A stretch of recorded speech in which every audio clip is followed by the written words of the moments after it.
Hi, everybody. Welcome to Europe 1900 to World War One. And this lecture, I think, is going to be relatively short. Although I know sometimes I promise that and it doesn't turn out to be true. So I don't want to be recorded being a liar, but I think that's going to be true. This lecture is focused almost exclusively on the background to World War One.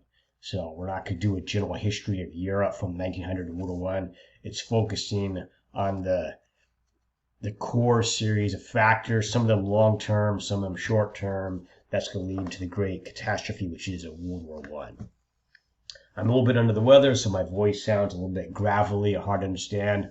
Hopefully the closed captioning option in YouTube will help, and hopefully YouTube's computer processing can still differentiate the vowels and the consonants and the syllables from my voice and make sense of what I'm saying. I'll try to enunciate clearly as possible, but I'm under the weather. I'm going through COVID right now. I hope you guys are all staying healthy. I'm gonna get a little drink here. Some little iced tea there with some slice of orange in there to try to help me get going through this. So, all right, so grab a pen and pencil and let's jump in. By the way, this topic is very applicable, probably always, and as a historian, I'm always tempted to say that history is always speaking to us a truth across time. So there's been a lot of conversation in the last couple years that in some ways we are currently, in some ways, seemingly to be in an era that's quite similar to the era preceding World War One, which you have a rise in nationalism, and some other factors that again may resonate with you currently. So history does not predict the future; it never has, but it certainly is helpful in giving us greater agency in understand the times in which we live, the powerful drivers, and maybe helping us have some clarity on season choices that we perhaps make, dangers perhaps we can avoid, opportunities perhaps we can seize. Again, it's never clear cut. We don't get the voice of history handing us an exact letter saying, here's exactly what you need to do. It's all foretold. It's never that simple. The human agency is always a critical part to that. And oftentimes history is so complex that only in the fullness of time, and even then it's not easy, but we can have a clear understanding. But certainly it can make us much more informed and a wiser perspective if we slow down and listen and think and act with humility to make better choices today. And so as we're going over these factors that lead to World War One, not only is it informed for you guys as history majors or whatever your major is, to understand those contemporary events back in that time period, but to be useful now, the challenges our world faces currently, that it may resonate and be a warning or a lesson for us now. So, okay. So nationalism, and we've been talking about that topic quite a bit in Ukrainian history, as you guys know. And nationalism, of course, is one of the defining characteristics of the modern world we live in. It's not to say that in the ancient world people did not have a sense of nationhood. Certainly they had some of that, but not in the fullness of the way we define it today. That's a modern conception of the individual powerfully identifying, even on a gut emotional level, with the nation state. And that is primarily a modern phenomenon. Again, I don't want to make it a complete black and white distinction because it's not. In the ancient world, certainly had people who identify with a nation or a group. That's absolutely true. It varies to some degree, but the modern means of mass communication, mass education, literacy, all those things has heightened the self-identification of the individual, of that they're part of a collective whole in a nation, is generally more fulfilled in all its defining qualities in the modern world than it would be in the past. Although, again, there's gradations of that. But in any case, let's get to the rise of nationalism, and that takes us to the rise of Germany. And you guys want to highlight that as you guys see there in front of you in the notes. And this was kind of always a surprise to me, too, going back in time a little bit. Germany for all my life, which is not that long, but has been a major player on the world stage. But Germany, historically, as a nation state or a recognized entity, it's much more complicated. And we talked about that in previous lecture, so I'm not going to get into that. But our modern conception of contemporary Germany as a unified nation state is the new kid on the block. Germany as a region, of course, goes back to earliest recorded history, but not as a recognizable, geographically bound nation state. That is a relatively new thing, and they're a new kid on the block, and that's the unification of Germany, as we saw in our previous lecture. Always keep that in mind, because that plays a critical role for what comes next. Series of wars allowed this to take place because, again, Germany didn't just simply claim this new national border and the rest of the nations around them simply accept that. That happened through warfare. The first one was the Danish War of 1864. You don't have to write that one down. The Austria-Prussian War in 1866. By the way, that's to significantly weaken the Austria of the Hungarian, the Habsburg Empire. Prussia's going to win that war. The Franco-Prussian War is one I want you to know, and that's why that's highlighted. We talked about that in the previous lecture, too. But in that war, Prussia, think early Germany, Prussia wins that war, as you remember. They're humiliated in that war. As you know, Paris is besieged, ultimately captured. The Germans celebrate in the Hall of Mirrors in Versailles, this wonderful edifice of French elegance and beauty and opulence, the power of the Sun King Louis XIV, now transformed to simply a backdrop for German or Prussian triumph. What a humiliation. In the famous painting, I think, which I showed you in that lecture, depicting that moment of Prussian/German triumph and France's humiliation. And France, of course, besides that humiliation of having their capital captured, their revered, most important, most opulent palace in all of France being a stage set in this Germanic triumph. They also lost territory. Alsace-Lorraine is carved off from France and becomes part of the new German state. France, for many reasons, as you can imagine, is not okay with that. It's the ultimate bad breakup, or worse, not that they were together. That now it's just not working exactly. But I use bad breakup, I mean bitterness. And France being humiliated, and they lost them. It wasn't just humiliated, but also lost territory. France is burning to get that territory back and to avenge this humiliation by this upstart, this arrogant bully Germany. Germany, on the flip side, feels that the world has not been welcoming to their new arrival on the scene, which probably is correct. I don't think the Germans are wrong about that. Most of Europe views arrival of the new, recently unified nation state of Germany with misgivings, mistrust, probably even fear, and a certain level, probably even hostility. The Germans are very sensitive about that. They feel that they're simply fulfilling, finally, their national destiny, as other European nations have. And so they're simply, again, fulfilling what is naturally theirs. And so why does the rest of Europe seem to be reacting quite negatively to their simply assertion of who they are as a people? Germany feels like, again, that most of Europe, again, they're the new kid of the party. They just arrived there. No one's giving them respect. Germany feels that quite intensively, that they've not been invited to the club. There's a wonderful cartoon from this general time period on the left that shows the German Kaiser here on the left. That's the representation of Great Britain, or John Bull. And that's Marianne, the feminine representation of France. See them as a couple, and they see the Kaiser walk by. You can see both of them looking down at each other. England and France looking over their shoulders with snooty, haughty disdain for Germany, and Germany returning that that narrowed-eyed, savage look of how dare you be on the same street, and how dare your shadow cross my shadow on this street. Additionally, beyond nationalism and the arrival of Germany into that national mix, added into that, of course, are ethnic minorities push for independence. And this is not a new issue, but nationalism has awakened this issue to a greater level. Again, it's not something new. It wasn't that ethnic minorities within a large empire in earlier ages were completely okay with that. That'd be not the case.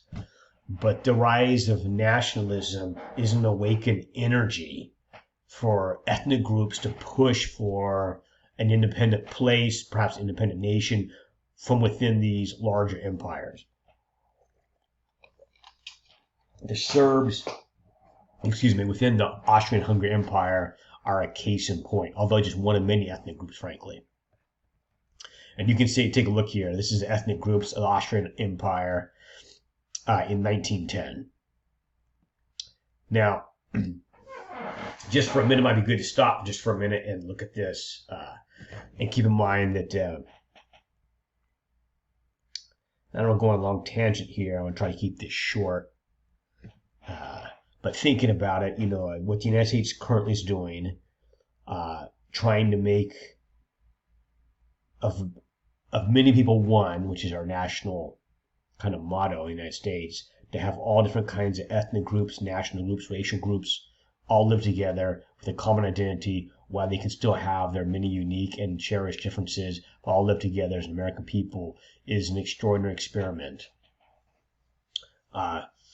Not many other nations have tried seriously that.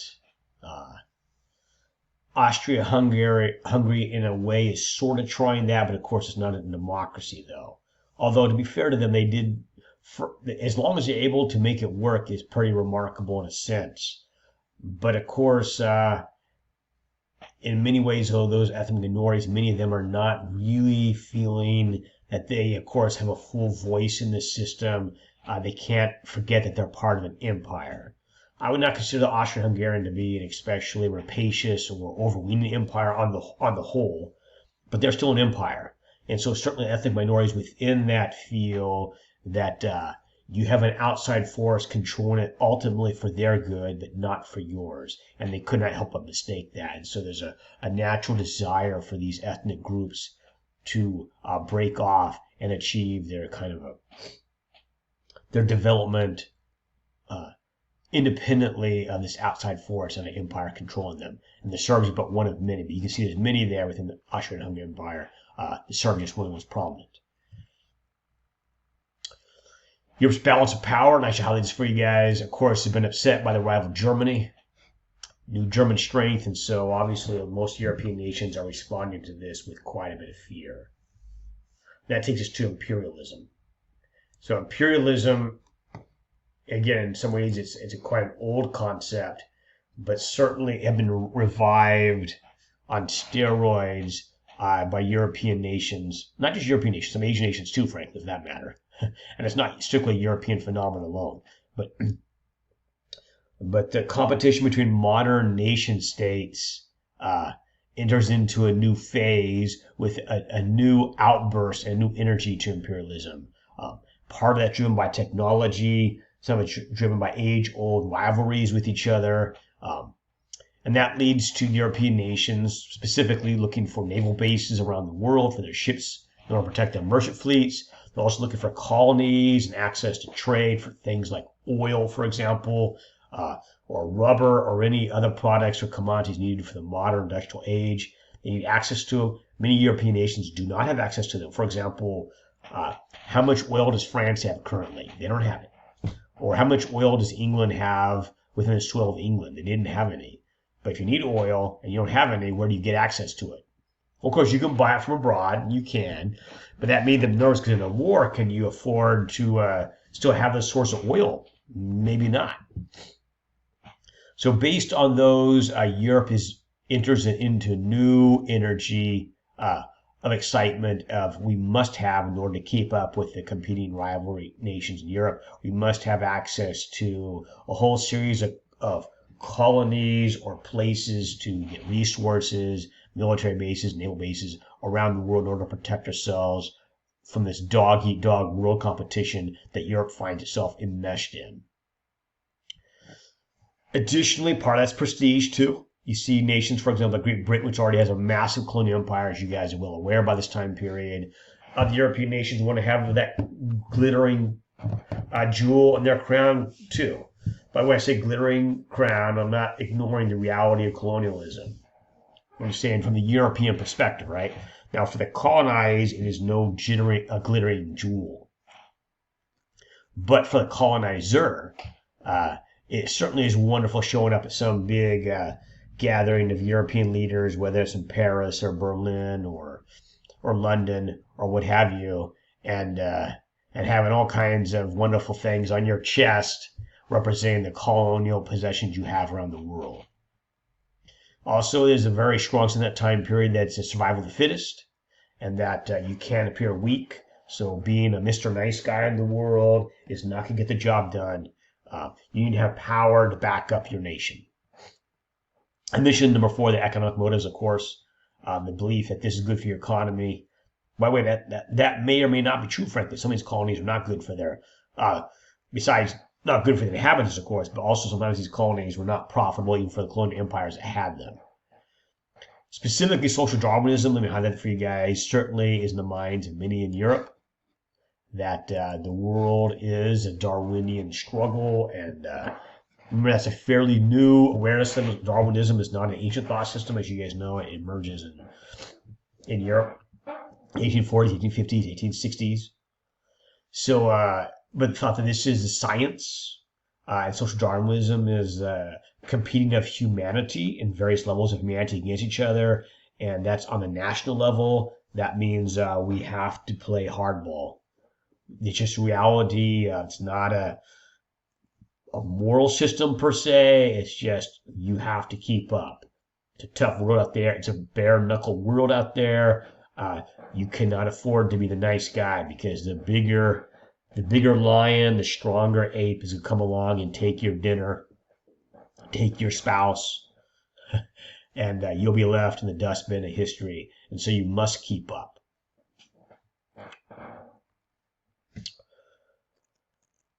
Part of this grows quite dark, and we'll see this much more when we get into lead to World War II. But let me give you an example of this. Kaiser Wilhelm II remarked in 1913 that the world historic process made war inevitable, which German people would confront and defeat the Slavic peoples. You guys are going to read about, in fact, part of your reading for this week is you guys read Frederick von Bernhardi's Germany Next War. And Bernhardi, in writing this, is saying war is a biological necessity. It brings what is required. We must have war.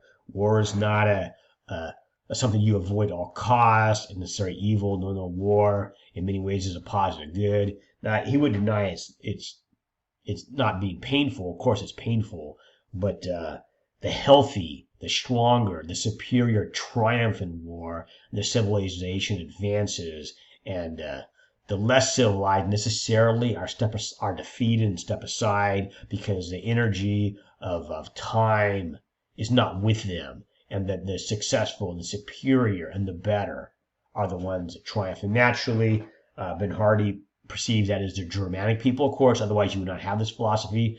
No one has this philosophy, by the way, if you think you're the loser, right?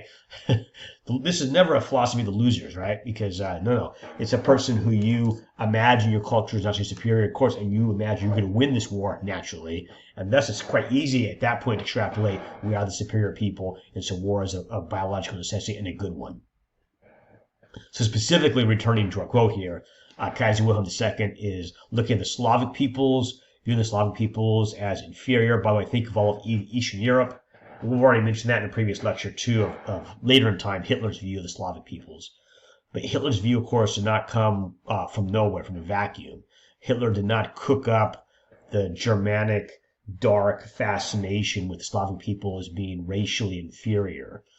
tragically, Hitler and Himmler and the Eisengruppen and those are going to take that to its terrifying logical conclusion of blood and tears. But they did not originate that thought. That comes from earlier generations of thinkers, Ben Hardy and others. And you see Kaiser Wilhelm II making a similar statement, although not nearly as dark. But you see, take a look at this. Kaiser Wilhelm II says the Slavs are born to serve, not to rule. They say brought home to them. Now Hitler will go farther than that, as you guys know. Not just to serve, but to eliminate. But in the short run, you can see that very social Darwinist, profoundly racist, scientifically racist. When I say scientific, I don't mean that's basis in science, but that's how they would view it. They say it's just science, that the Slavs are inferior people. By the way, if you're inferior, you don't feel bad about going to war with them, right? Because they're inferior or there's something that just it's natural and you're the good guy, of course. So it makes it much easier to sleep at night going to war against the inferior. All right, militarism. So this is the arms race taking place in Europe. You guys are probably already familiar with this, but this is probably most dramatically seen in the arms race over new weapon systems. You guys see a battleship there below, HMS Dreadnought. When she came out, she was first launched by Great Britain. When she first came out, there was no ship like her in the world at that moment.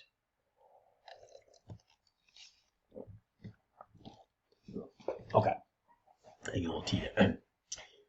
She was a game changer. When all the navies in the world saw her with her massive big guns and focused just on big guns. Now, if you look carefully, and we're not going to get too deep into military history, although I like military history, so I would love to do that. But just looking here briefly, if you look carefully at this blueprint right here, you see these big gun turrets. You see what? Big one here, here, two right there, and one right there. And there are a few small guns here. You can see a right there in the back, a few small guns, but not many small guns. This is quite different.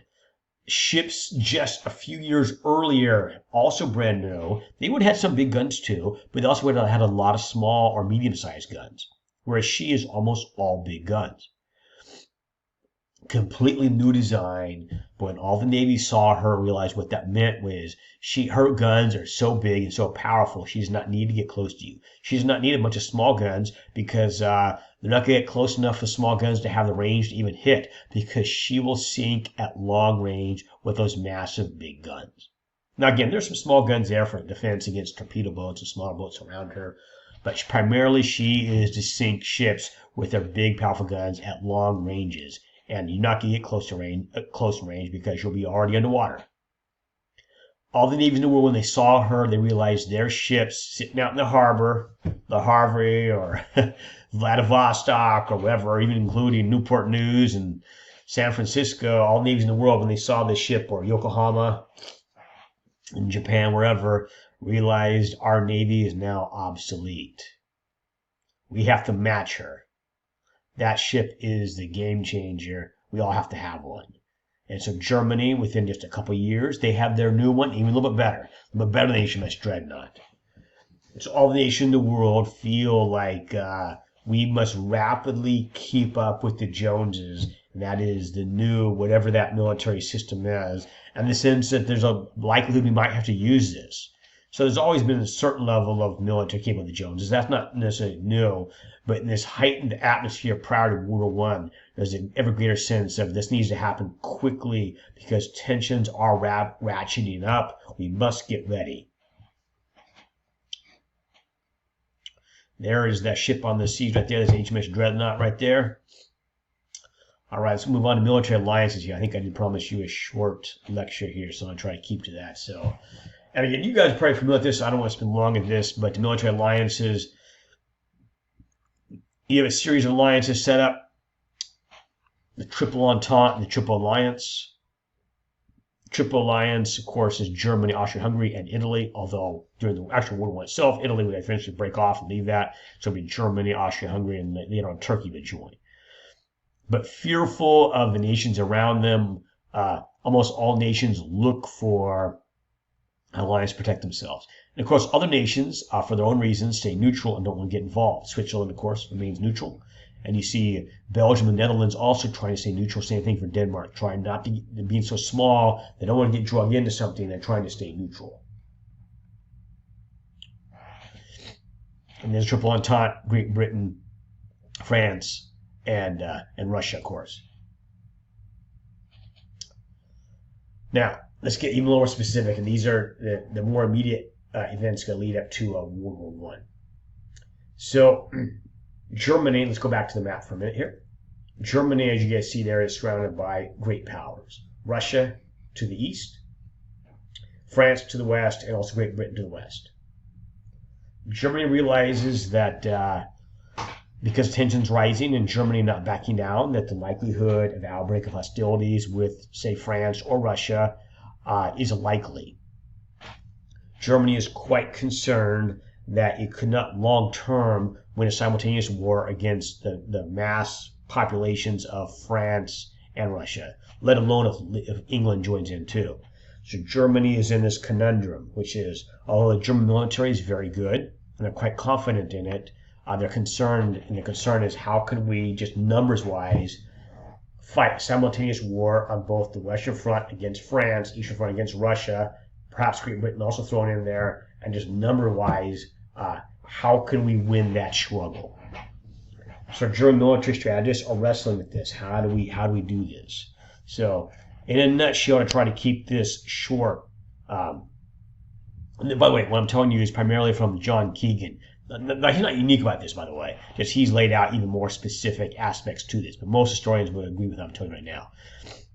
Germany realizing that a two-front war perhaps is not winnable, and certainly you not want to try to find that out. You wouldn't want to test it out, see if you can win it. You want to know ahead of time. They're like, well, how could we confront these twin realities on coast to coast for Germany? What would be the best case scenario for Germany to win that?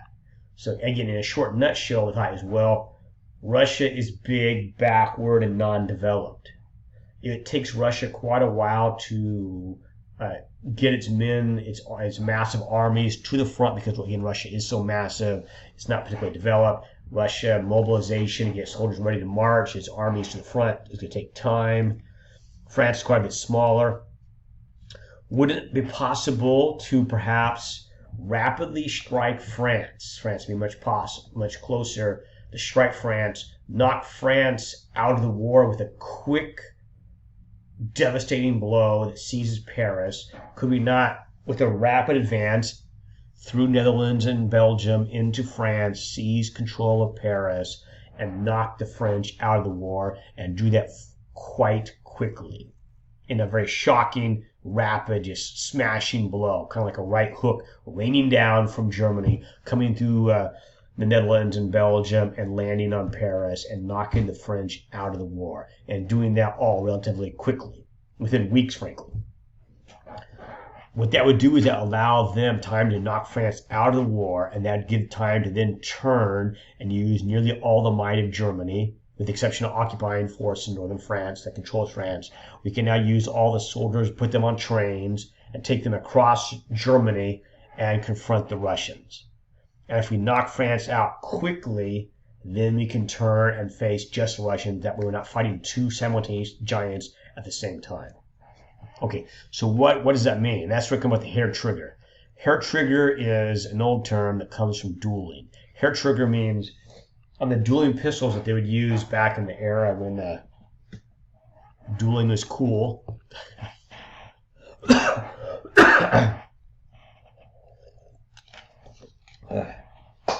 That was a COVID cough, by the way. That's why online education has some upside. You guys are safe. All right. So hair trigger is on a pistol.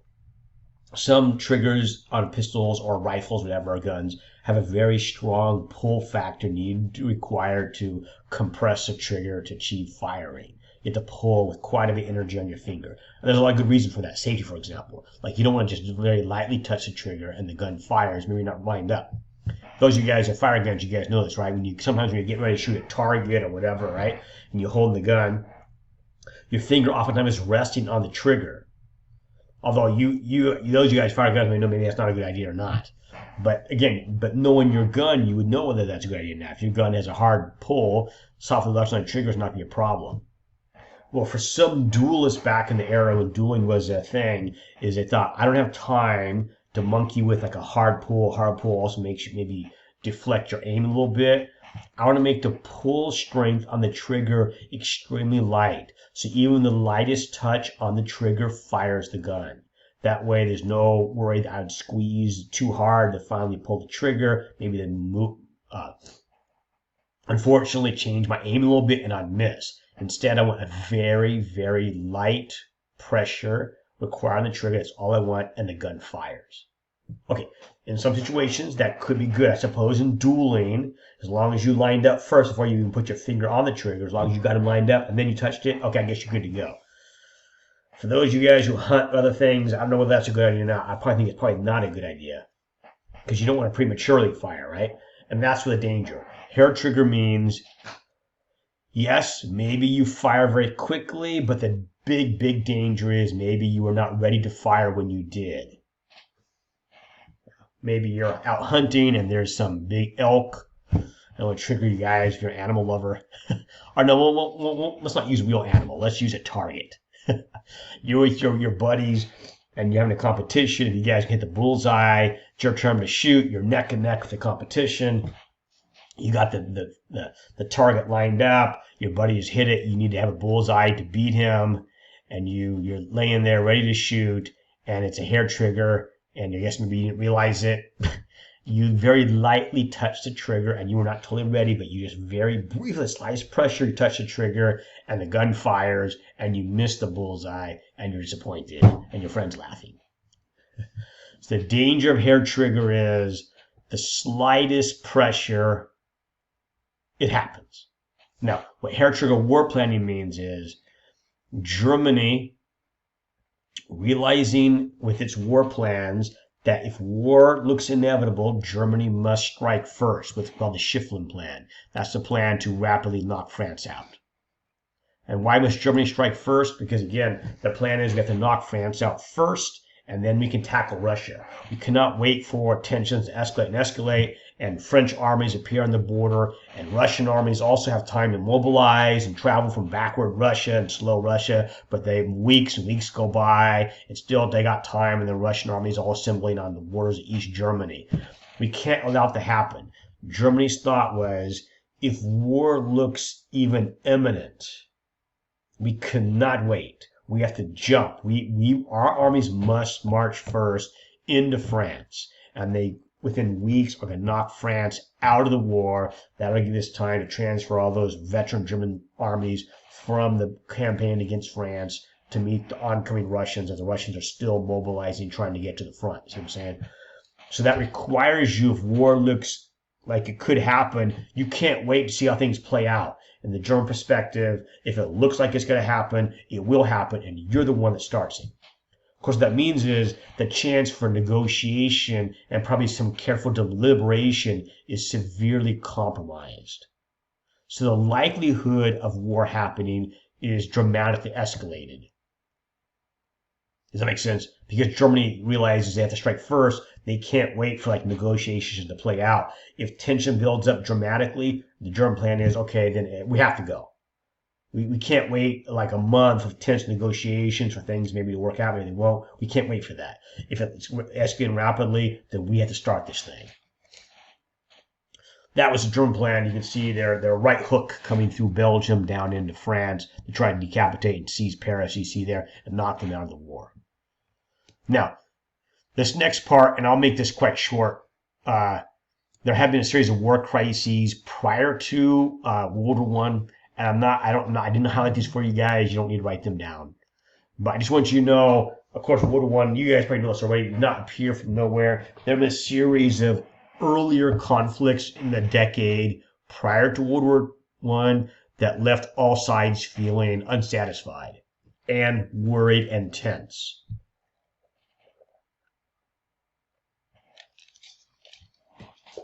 I gotta stay hydrated. Okay.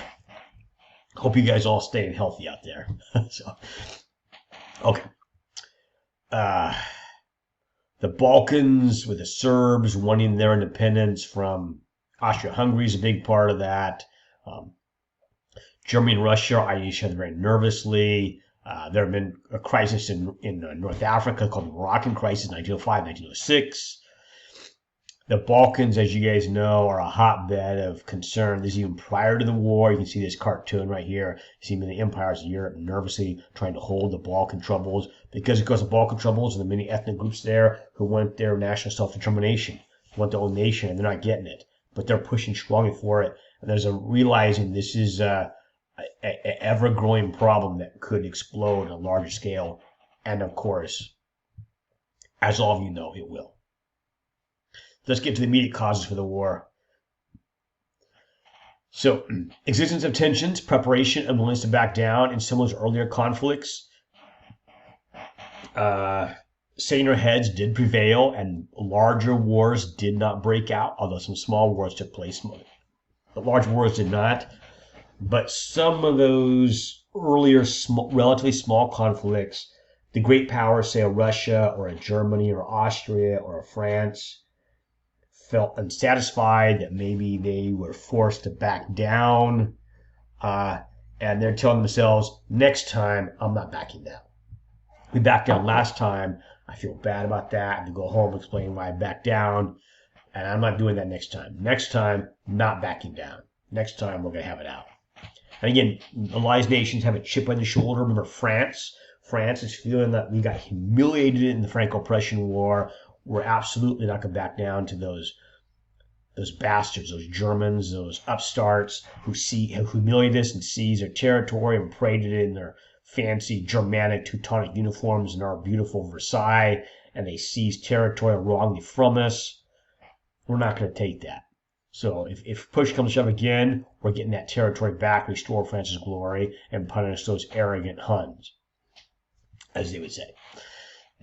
Germany also, as you guys know, feels that way anyway too, that Europe has been hostile to its modern formation from the get-go, and unfairly so, as they would see it, unfairly so, that they cannot admit that Germany has an equal right to its own dignity and place in the world. The Russians feel denigrated as well too. Great Britain watches all this with mounting alarm. So all that is the context, and that of course spells trouble. Miscalculation is certainly there too, and this is typically for a lot of wars, miscalculations. And we see that right now with Putin's invasion of Ukraine, right? That you imagine some scenario that war goes according to the way you want it to go, and you miscalculate.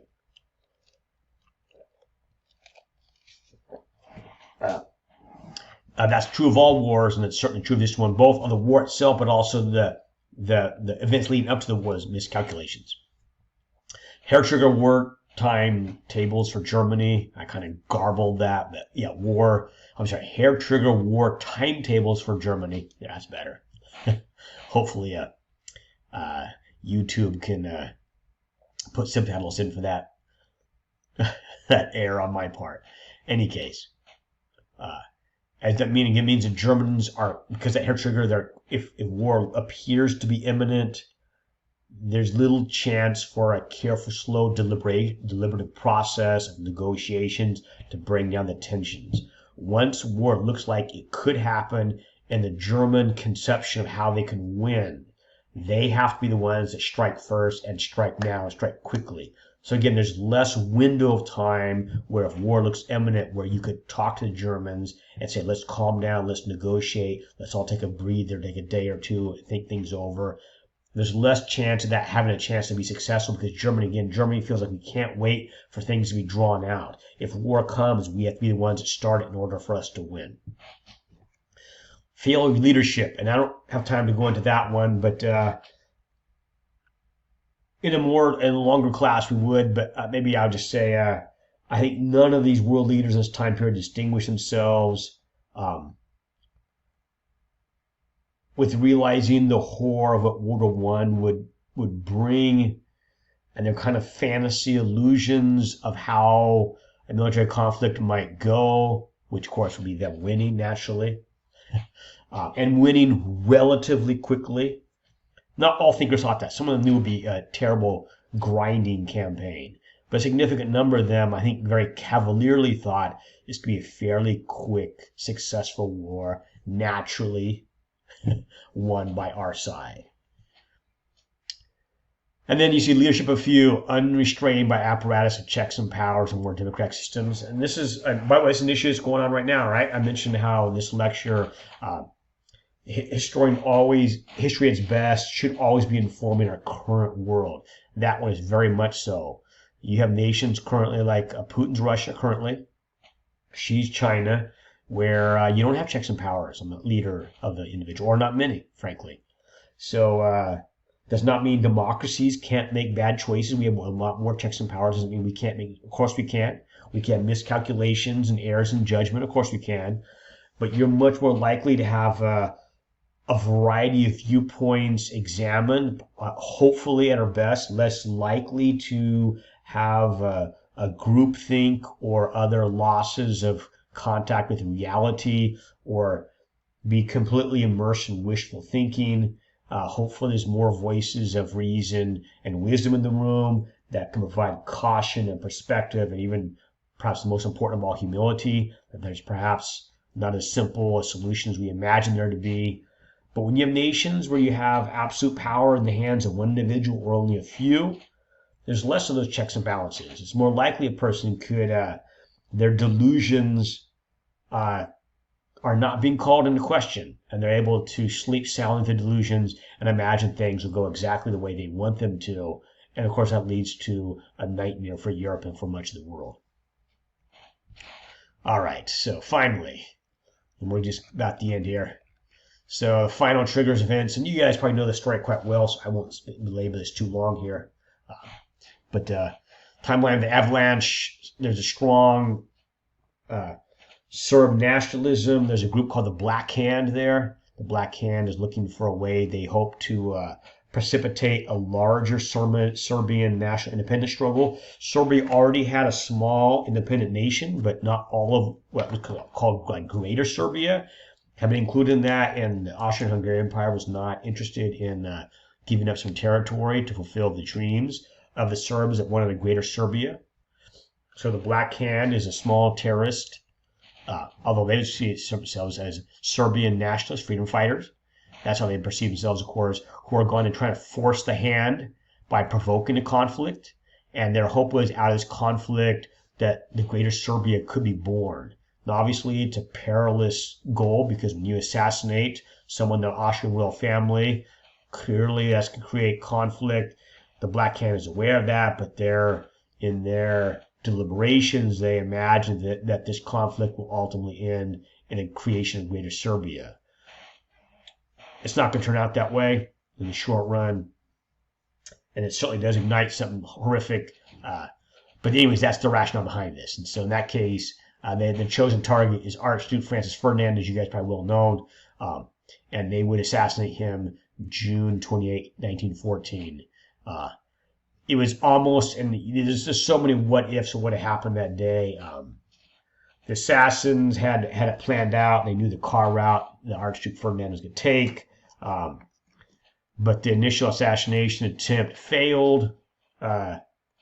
Archduke Ferdinand was warned to leave Sarajevo immediately, but he does not. He goes to hospital for some of his wounded staff who was wounded in the failed earlier assassination attempt. The Serb assassins, in fact, the man in question right now, Princep, felt that he had failed. He had a lack of nerve. Had not really had the chance he thought he was going to have, and so he was sitting in a cafe. But Archduke Ferdinand, Francis Ferdinand, after visiting the hospital, is still in town, getting ready to leave, and his driver gets confused, a little bit lost, as you guys know. It comes to the intersection and slows down to figure out where to turn. And as the car's turning, Princep realizes that his earlier missed opportunity to help an assassination attempt has been rectified, and he jumps on the running board of the car as it slowed down to turn, and able to fire point blank into both Archduke Francis Ferdinand and his wife, and both of them would die shortly.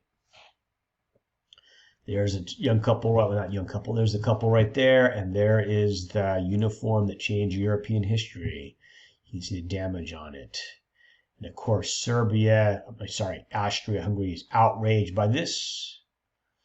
They respond fairly rapidly with an ultimatum to the small state of Serbia that the small state of Serbia finds unacceptable, basically losing their sovereignty to agree to the Austrian-Hungarian ultimatum. The small nation of Serbia cannot combat the combined might of the Austrian-Hungarian Empire. It's not possible for them. and they turn to their great Serbian brother, Russia, to ask for Russia to back them up. Russia is happy to do that. They don't like their Serbian brothers being pushed around.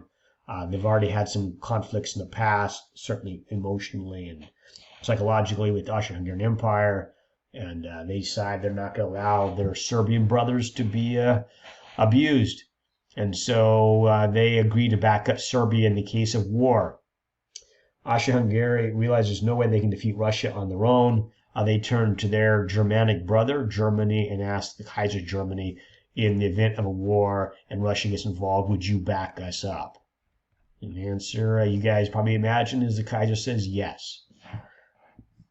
Let me show you a cartoon from that time period. This is a Austro-Hungarian cartoon. It shows them a fist smashing the Serbs. If you're wondering, does that seem a little bit of that cartoon that seemed to have an element of racism in it? And the answer is, of course it does. The Serbs are depicted as that kind of like little gnome-like creature. That's not a positive depiction of the Serbs. So oftentimes in American context, we like to imagine racism as kind of black-white, a dichotomy here in the United States, and that's kind of some of it. But as you guys know, being the students of history, it's not unique to us. It's a worldwide phenomena of dehumanizing our enemies. They may be exactly the same skin colors as we are, but we find a way to make them lesser. And that certainly is the case, you guys know, in European history in many, many ways. All right. All sides begin to realize there's trouble when the Kaiser gives the blank check to Austria-Hungary. We'll back you up in a war with Russia. In Germany's eyes, the clock is ticking for a war. Remember the German hair trigger playing, right? So once Russia has agreed to come in the side of the Serbs against a potential war with Austria-Hungary, and then Germany agrees to back up their brothers, the Austrian-Hungarians, tensions have escalated dramatically in Germany. This is the plan that they've been working on, as you guys know, and now it feels like it's happening. So Germany has a very short leash from tension getting to this level and the outbreak of hostilities, because again, they have to be the first one to jump in this war. So Germany gives a quick 12-hour ultimatum to Russia to either cancel mobilization or we go to war.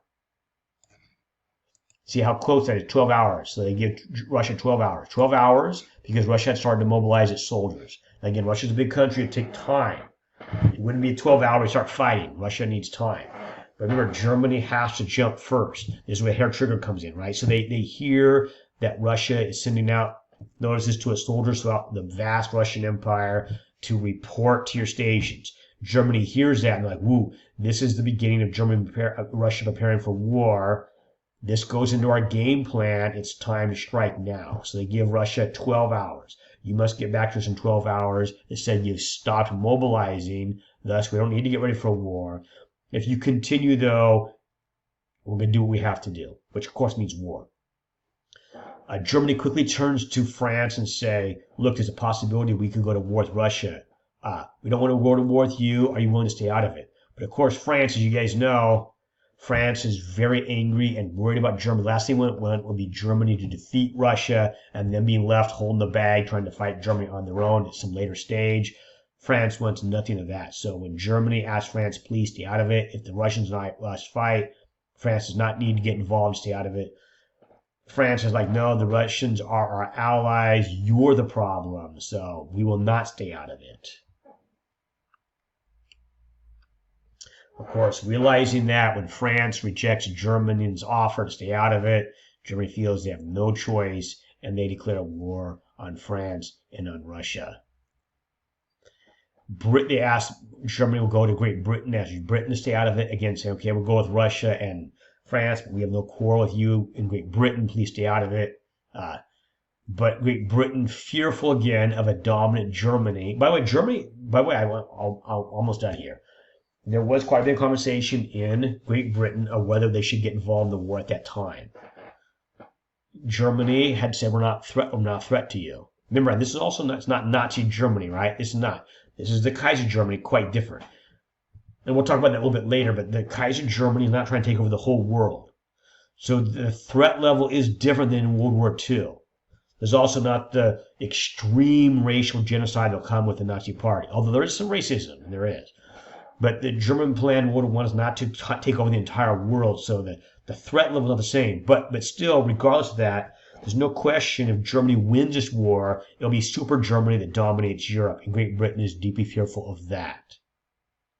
So Great Britain, even though there's quite a bit of discussion internally, Great Britain decides we cannot afford to allow Germany to win this war and become a super Germany and face that reality going forward. So Great Britain says, no, we have to stick with the alliance, triple entente. We have to stay with France and Russia. And so in that case, Germany declares war as well, too. And of course, that brings the outbreak of the terrible war, which we know as World War I. And that's enough for today. So I hope all of you guys are staying well. Stay healthy out there. Hopefully, if you guys have had COVID, you are already well recovered or don't get it. But hope you guys stay safe out there. And we'll see you with the next lecture. So take care, everybody.